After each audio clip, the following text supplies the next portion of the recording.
오늘은 종려주일로 사순절의 마지막 주간입니다. 종려들은 예수님께서 십자가를 지시기 전 마지막 예루살렘에 입성하신 것을 기념하는 날입니다. 예수님이 예루살렘에 입성하실 때 많은 사람들이 종려나무 가지를 흔들면서 호산나 다윗의 자손이여 라고 외치면서 예수님을 환영하고 맞이했습니다. 기독교 전통으로 교회에서는 종려나무 가지를 흔들며 종려주일에 왕으로 오신 예수님을 기념합니다.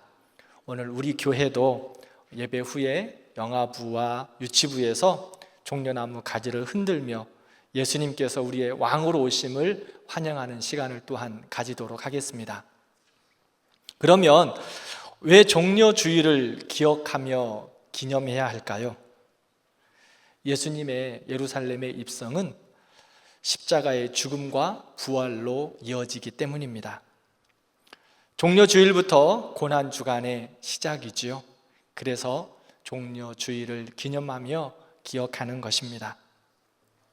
우리 교회도 종려주일을 기념하고 또 내일부터 고난주간 특별 새벽 기도회를 실시합니다. 예수님의 흔적을 가지게 하소서라는 주제로 기도의 자리로 함께 나아갈 겁니다. 그리스도의 고난에 동참하는 시간이 되시기를 바랍니다.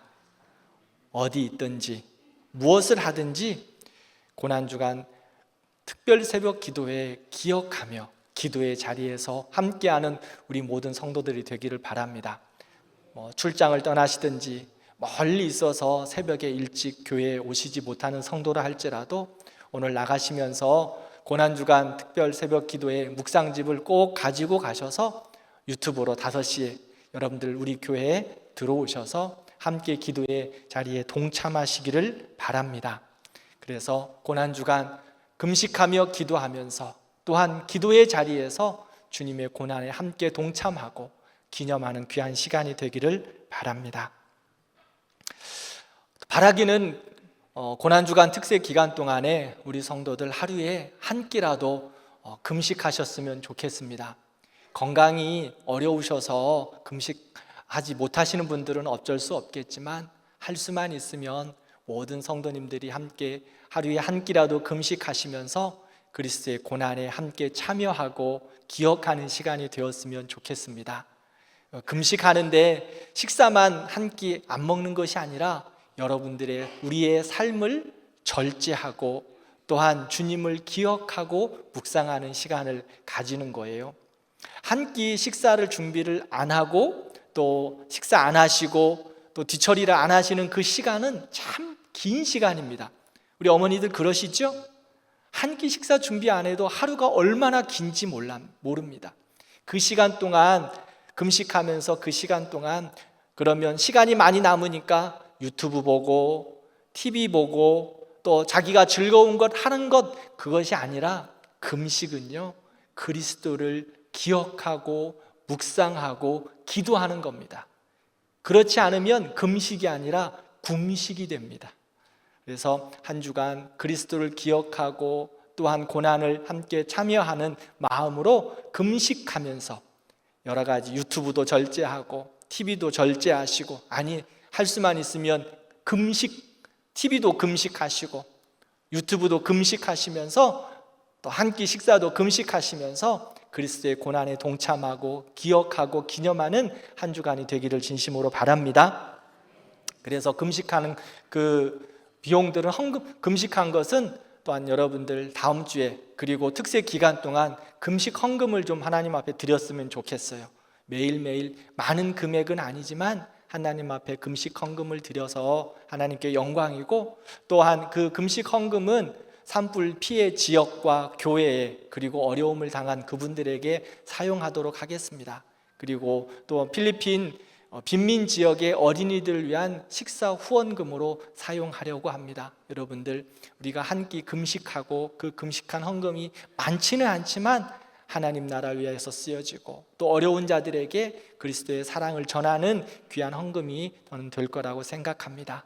한 주간 고난주간 그리스도의 고난에 참여하면서 묵상하고 금식하면서 주의 은혜를 풍성하게 누리는 우리 모든 성도들 되기를 기도합니다.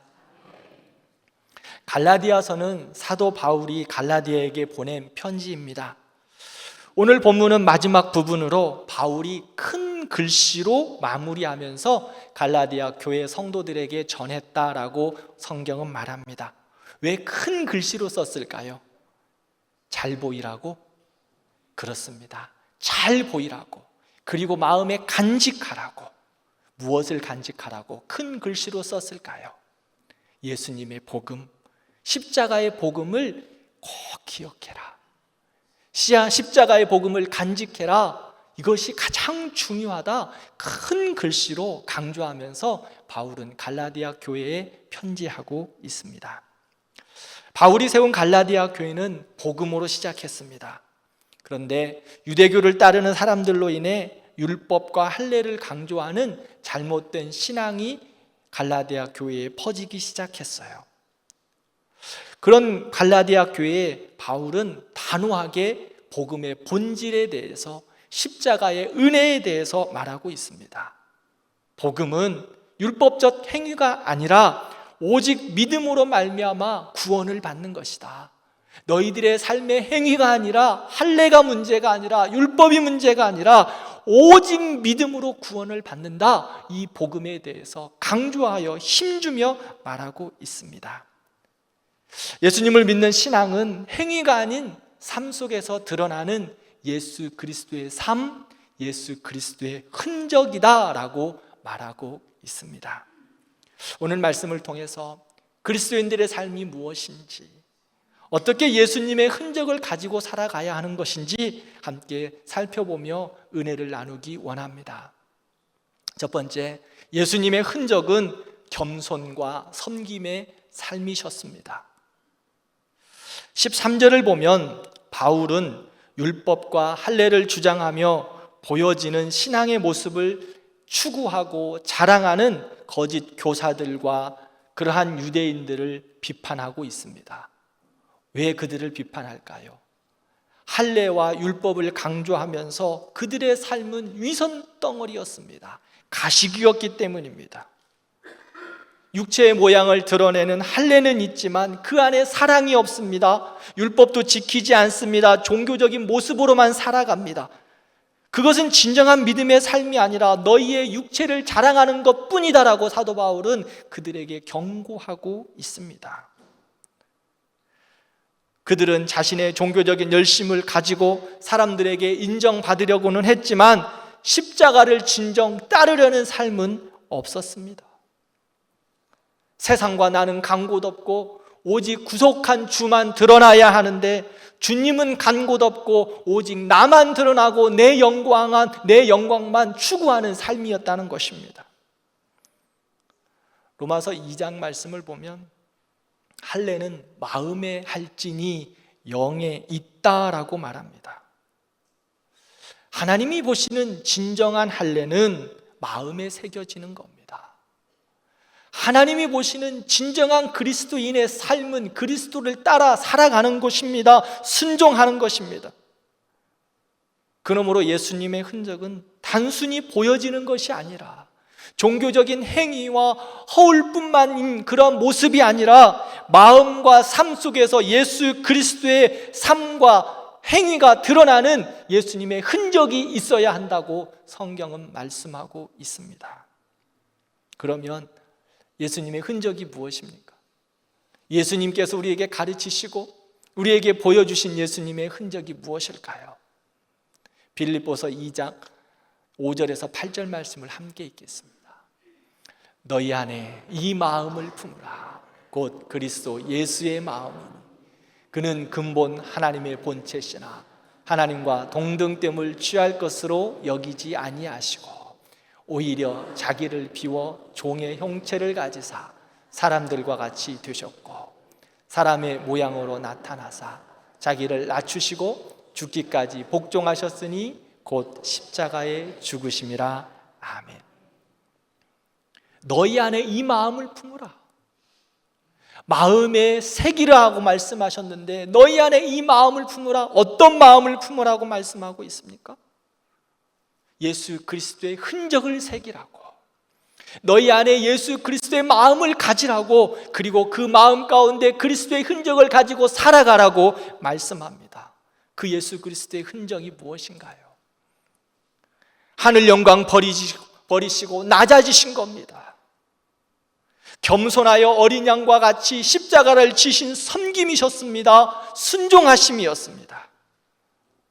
철저하게 자기를 비우시고 내려오신 섬김, 겸손, 그리고 십자가를 지신 순종이셨습니다. 낮아지신 것, 겸손하신 것, 십자가를 지신 그 섬김이 예수 그리스도의 흔적이었습니다.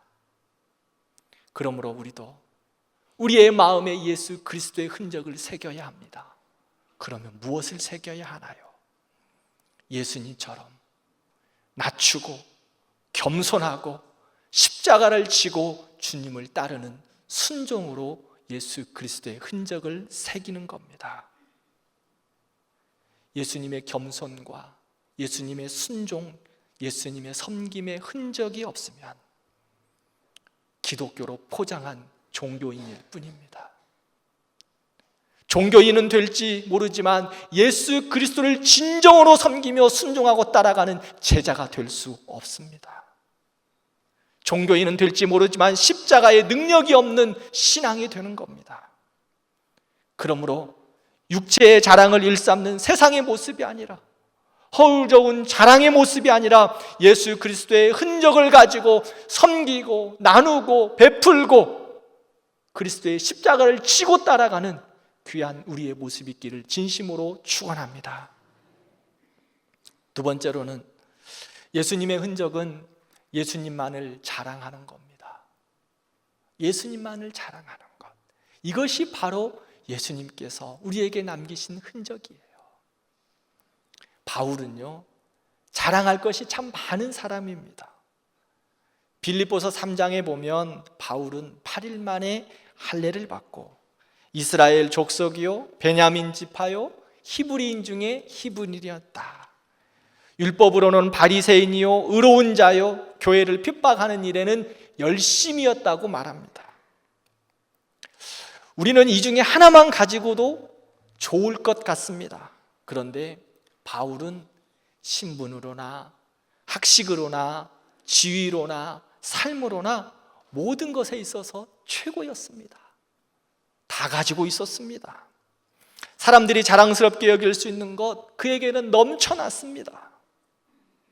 그런데요, 그가 예수님을 만나고 십자가의 은혜를 경험하고 하나님의 나라와 천국의 영광을 바라보게 되니 이 모든 것이 배설물처럼 여겼다라고 사도 바울은 고백합니다.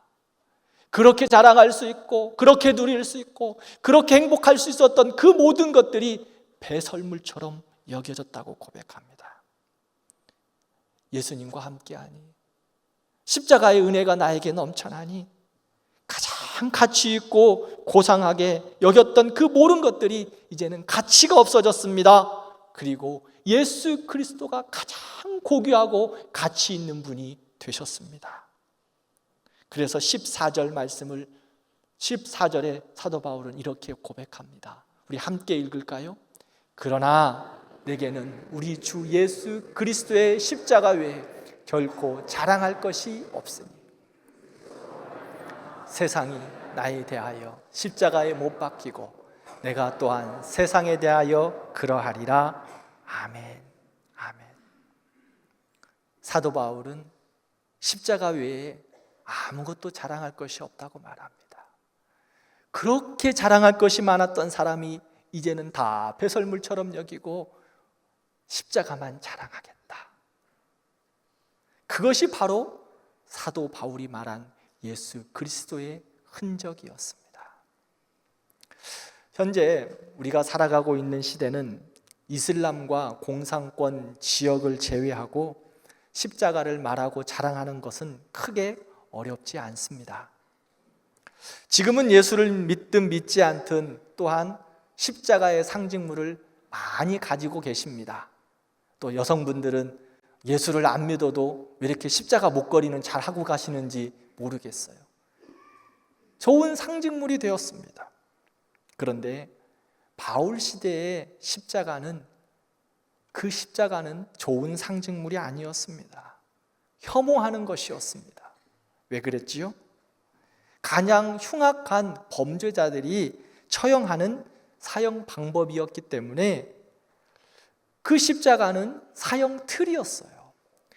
그래서 그 십자가 사형틀이 꿈에 나올까 무서워했을 것입니다. 만약에 그 사형틀을 목에다가 걸고 다니는 사람이 있으면 정신 나간 사람이었을 것입니다. 그런데요, 사도 바울은 그 십자가 자랑하겠다고 고백합니다. 사람들이 무시하고 사람들이 없이 여기는 그 십자가를 자랑하겠다고, 오직 그 십자가만 드러내겠다고 말씀하고 있습니다. 왜 그렇습니까? 사도 바울은 왜 십자가를 자랑하겠다고 이야기했을까요? 십자가는 우리의 죄를 위한 구속의 십자가였기 때문입니다. 예수님께서 십자가의 죽으심으로 말미암아 우리를 구원하셨습니다. 십자가를 모르는 사람들에게 십자가는 부끄러움이에요. 치욕입니다. 수치입니다. 십자가를 모르는 사람들에게 십자가를 지고 가는 하나님의 백성들을 왜 저러고 사나라고 생각할 정도입니다. 미련하게 보일 겁니다. 그런데요, 고린도전서 1장 18절 말씀을 보면 십자가의 도가 멸망하는 자들에게는 미련한 것이다. 그러나 구원을 받은 우리에게는 하나님의 능력이 된다고 말씀합니다. 십자가는 능력입니다. 십자가는 치유입니다. 십자가는 회복입니다. 그러므로 사도 바울은 사나 죽으나 나는 이제 십자가만 자랑하겠다 말하고 있습니다. 자랑한다는 말이 무슨 말일까요? 자랑한다. 자랑한다는 의미는 첫 번째, 만나는 사람마다 이것이 대단하다고 드러내는 것을 말합니다. 자랑하는 것.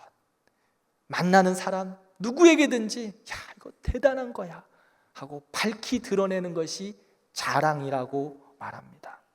두 번째는 생각만 해도 너무 기뻐서 삶의 능력이 되는 것이 자랑이라고 말합니다. 사랑하는 성도 여러분, 여러분들의 자랑은 무엇입니까? 여러분들이 만나는 사람마다 드러내고 싶은 것이 무엇입니까?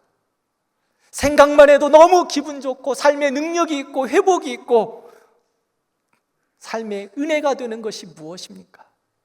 원동력이 되는 것이 무엇입니까? 사도 바울은 자랑, 예수 그리스도가 나의 삶의 자랑이라고 고백합니다. 그러면 예수님을 자랑한다는 것이 무엇입니까? 사도 바울이 예수님을 그렇게 자랑했는데, 예수님의 흔적이 되어서 예수님을 자랑한다고 했는데 예수님을 자랑한다는 것이 무엇일까요? 14절을 보면 예수님을 자랑한다는 것은 자기를 십자가에 못 박는 것입니다. 세상을 십자가에 못 박아 놓는 것입니다. 그리고 나도 십자가에 못 박는 겁니다. 누구만 존귀하게 되면 됩니까? 세상도 십자가에 못 박고 나도 십자가에 못 박아 예수님만 존귀하게 되어지는 것, 그것이 예수님만 자랑하는 겁니다. 세상의 가치관, 세상의 인생관, 세상적인 세계관, 십자가에 다 못 박는 것입니다. 그리고 나의 자아도 못 박는 것입니다. 나의 욕심도 못 박는 것입니다. 나의 자랑도 못 박는 것입니다. 그것이 바로 십자가를 자랑하는 겁니다. 그래서 나의 삶의 기쁨이 예수 그리스도이고 나의 삶의 이유가 예수 그리스도가 되는 겁니다. 나는 죽고 예수 그리스도만 드러나는 것이 바로 십자가를 자랑하는 겁니다. 사랑하는 성도 여러분, 예수님께서 십자가에 못 박히셨을 때 예수님은 혼자 못 박히지 않으셨습니다. 그러면 누가 못 박혔나요? 우리도 함께 십자가에 못 박혔습니다. 죽었습니다. 예수님이 십자가에 못 박힐 때 나도 십자가에 못 박혔습니다. 여러분들도 십자가에 못 박혔습니다. 갈라디아서 5장 24절 말씀을 함께 읽겠습니다. 그리스도 예수의 사람들은 그 정욕과 탐심을 십자가에 못 박았느니라. 아멘. 그리스도 예수의 사람들, 바로 우리는 예수님이 십자가에 못 박히실 때 나도 십자가에 못 박혔다고 성경은 분명하게 말씀하고 있습니다. 그러면 우리 한번 이 성경 말씀에 자기의 이름을 넣어서 한번 읽어볼까요? 그리스도 예수의 사람 이한길은 육체와 함께 그 정욕과 탐심을 십자가에 못 박았느니라.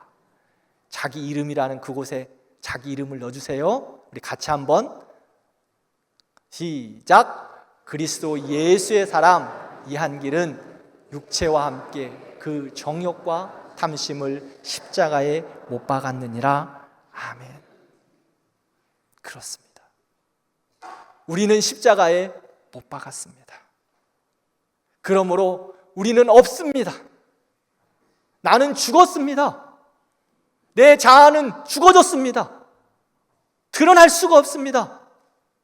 못 박아서 죽었는데 무엇이 드러날 수 있어요?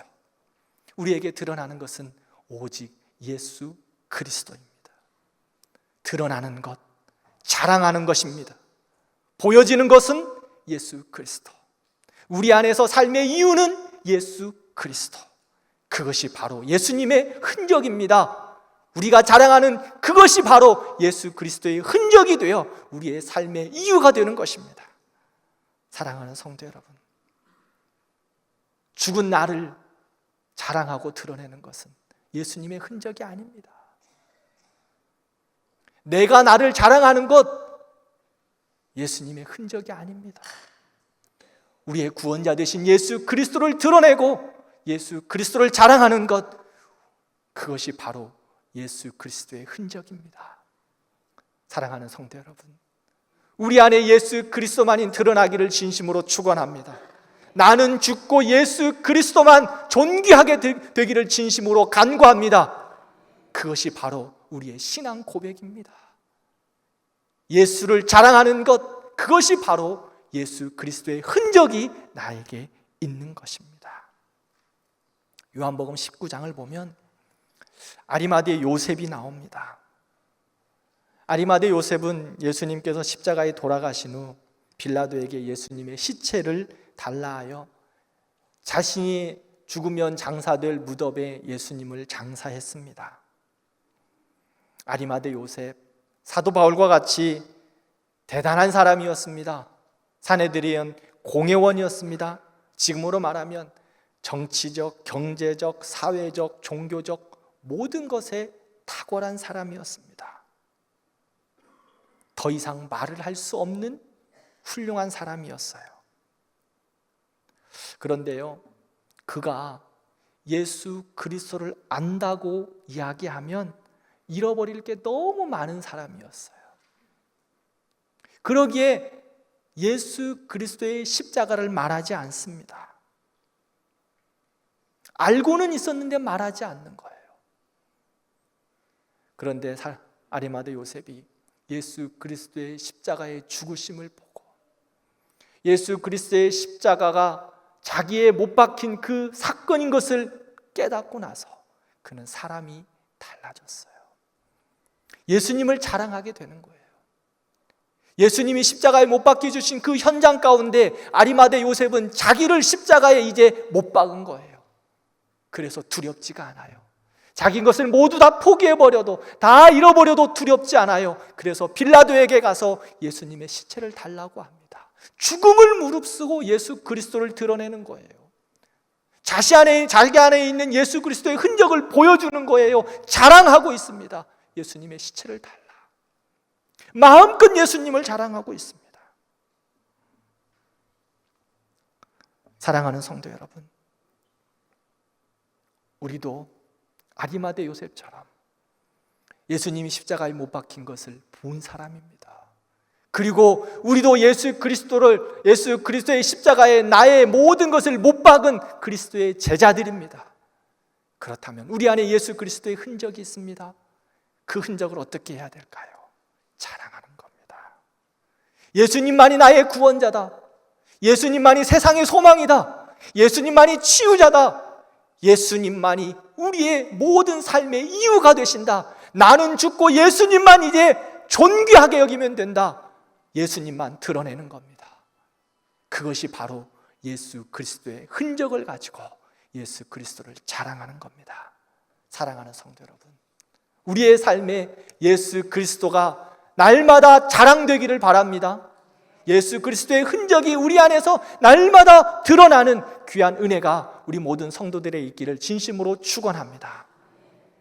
세 번째로는 예수 그리스도의 흔적은 모든 상황 속에서 믿음을 지키며 살아가는 거예요.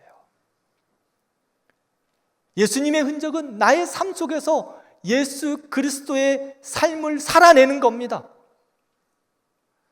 17절을 보면 바울은 자신의 몸에 예수를 위한 고난의 흔적을 가지고 있다 말하고 있습니다. 여기서 흔적, 이 말은 헬라어로 우리 잘 아는 이야기예요. 스티그마라는 이야기입니다. 이 단어예요. 이 단어는 무엇이냐면 노예나 소유물에 찍는 자신의 것이라고 인정하는 인장을 말합니다. 내 것이다. 자, 바울은 자기가 누구 것이라고 말하고 있습니까? 나는 예수님 거다. 나는 예수님 거다. 나는 예수님의 흔적이 있다. 그것을 말하고 있어요. 예수님의 소유가 되었다는 거예요. 바울은 예수님을 따라가면서 고난도 많았습니다. 어려움도 많았습니다. 눈물이 있었습니다. 바울은요, 수도 없이 매도 맞았고요, 감옥에도 갇혔고요, 춥고 굶주리고 헐벗었다고 이야기합니다. 그것뿐만이 아니에요. 여러 번 죽을 뻔했습니다. 예수님으로 인하여 말입니다. 그런데 바울은 이 모든 것들을 감당함에 있어서 고통이 아니라 예수 그리스도의 흔적이 되었다 자랑하고 있습니다. 자랑하고 있어요. 사랑하는 성도 여러분, 우리가 믿음으로 살아갈 때 사도 바울과 같이 때로는 어려움도 있습니다. 때로는 눈물도 있지요. 때로는 여러 시험도 있습니다. 고난이 우리에게 찾아오기도 합니다. 그런데요, 그것이 바로 예수 그리스도를 자랑하는 흔적이 된다고 성경은 말하고 있어요. 우리 안에 있는 고난은 예수님의 생명을 드러내는 축복의 통로가 될 것입니다. 우리 안의 어려움과 눈물은 그리스도를 향하여 나아가는 귀한 시간이 될 것입니다. 창세기 32장을 보면 야곱이 야복강에서 하나님의 사자와 씨름을 하고 있어요. 그 씨름하면서 하나님의 사자가 야곱의 허벅지 관절을 치셨습니다. 그러나 야곱은 끝까지 그를 붙들고 하나님의 축복을 받습니다. 야곱에게 있어서 환두뼈가 부러지는 그 순간, 그 시간, 그 사건은 그의 삶의 축복의 흔적이 되었어요. 그때부터 야곱은 이스라엘로 바뀌었습니다. 하나님의 사람으로 바뀌었다는 거예요. 고난이, 어려움이, 눈물이, 시험이 하나님의 흔적으로, 예수 그리스도의 흔적으로 바뀌어서 축복의 흔적으로 다시금 새롭게 되었습니다. 바울은요, 유대인들에게 있어서 보물 같은 사람이었어요. 얼마나 열심쟁이였는지, 모든 것을 다 갖춘 사람이 그렇게 유대교를 위하여 열심을 냈어요. 그런데 예수 그리스도를 만난 이후 그는 예수 그리스도를 자랑하면서 유대인들에게는 쓰레기 취급을 받았어요. 날마다 죽이려고, 바울을 죽이려고 사람들이 눈에다 불을 켜고 있어요. 그럼에도 불구하고 사도 바울은 예수 그리스도의 흔적이 나에게 있기에 내가 예수 그리스도를 자랑하지 않고는 견딜 수가 없다고 말합니다. 믿음을 지키면서 예수 그리스도를 자랑하고 있습니다. 왜 그랬어요? 부활의 은혜를 보았기 때문에, 십자가의 은혜를 경험했기 때문에, 부활의 영광을 보았기 때문입니다. 사랑하는 성도 여러분, 우리도 십자가의 은혜를 경험하고 있습니다. 십자가의 은혜로 우리는 구원받았습니다. 부활의 영광을 우리도 바라보면서 믿음으로 살고 있습니다. 그 영광의 걸음 가운데 때로는 고난도 있고 눈물도 있습니다. 그러나 그것이 바로 우리에게 있는 예수 그리스도의 복음의 흔적이 될 줄 믿습니다. 그러므로 믿음으로 감당하십시오. 베드로전서 4장을 보면 베드로 사도는 하나님의 사람들에게, 우리들에게 이야기합니다. 너희를 연단하려는 불시험들을 이상하게 여기지 말라. 하나님의 사람들아, 불시험을 이상하게 여기지 말라고요. 얼마나 시험이 세고 고난스러웠으면 우리를 향하여 불시험이라고 이야기했겠어요. 그런데 사도는 우리에게 분명하게 말해요. 불시험 이상하게 여기지 말라. 왜요? 우리에게 올 거기 때문에, 우리에게 다가오는 연단이기 때문에, 하나님의 사람들이 믿음으로 살아감에 있어서 당하는 눈물일 것이기 때문에 당연한 것이라. 그러니 이상하게 여기지 말라. 사랑하는 성도 여러분, 우리가 예수님 때문에 당하는 어려움 있으시죠? 이상하게 여기지 마세요. 예수님 때문에 당하는 시험, 고난 이상하게 여기지 마세요. 당연한 것입니다. 그러면 그 당연한 것을 어떻게 감당하는 겁니까? 우리 주님하고 함께 감당하는 거예요. 그것이 감당해 갈 때 우리 안에 마음에 새겨지는 예수 그리스도의 흔적이 될 것입니다. 사랑하는 성도 여러분, 우리 안에 예수님의 흔적이 있습니까? 우리 안에 예수 그리스도의 흔적이 남아 있습니까? 내가 예수님 때문에 당하는 어려움과 눈물이 있으셨습니까? 사도 바울은요, 이 일들을 당함에 있어서 뭐라고 고백하시는 줄 압니까? 그리스도에 인하여 당하는 그 고난, 이제는 당연한 것이다. 그러므로 이제는 그 고난들을, 그리스도의 남은 고난을 나의 몸된 교회를 위하여 내 육체에 채우겠다 고백합니다. 예수 그리스도의 흔적 잘 감당하셔서 사도 바울과 같이 그리스도의 남은 고난들을 우리의 육체에 채우면서 그리스도의 몸된 교회를 위하여 예수 그리스도의 흔적을 남기시는 우리 성도님들 되기를 축원합니다. 때로는 어려움이 있지요. 시험도 있습니다. 복음을 위하여 살아가는데 어렵습니다. 불시험이 있습니다. 그러나 여러분들 믿음으로 견뎌내십시오. 그리스도의 남은 고난을, 그리스도의 교회를 위하여 충성하십시오. 흔적을 남기십시오. 하나님께서 여러분들을 인정하실 그날을 바라보며 믿음으로 담대히 감당하시는 우리 모든 성도들 되기를 축원합니다. 말씀을 맺겠습니다. 예수님의 흔적은 사도 바울의 신앙 고백이었고 삶의 중심이었습니다. 우리의 신앙 고백은 무엇입니까? 우리는 예수 그리스도의 흔적을 가지고 있습니까? 또한 우리도 예수 그리스도의 흔적, 그리스도의 남은 고난을 우리 몸에 채우면서 그리스도의 몸된 교회를 위하여 감당하고 계십니까? 바울은요, 이 예수 그리스도의 흔적을 기뻐하며 감당하고 있습니다. 우리가 하나님 앞에 섰을 때 하나님께서는 우리에게 무엇을 찾으시겠습니까? 세상의 영화와 영광을 누렸던 훈장을 찾으실까요? 아닙니다.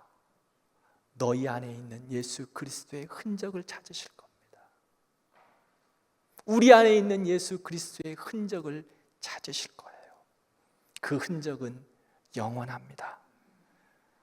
예수님으로 인한 겸손과 섬김, 예수님을 자랑하는 오직 예수님만 존귀하고 드러내는 믿음, 그리고 고난 가운데서도 흔들리지 않는 신앙을 통해 예수 그리스도의 흔적을 우리 안에 채워가는 우리 모든 성도들 되기를 기도합니다.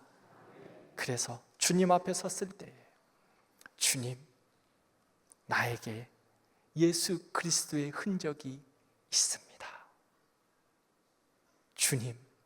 주님이 남기신 그 흔적, 나도 십자가에 못 박아 예수 그리스도의 흔적을 가지고 살았습니다. 주님 앞에 섰을 때 담대하게 자신 있게 드러낼 수 있는 우리 모든 성도들 되기를 축원합니다.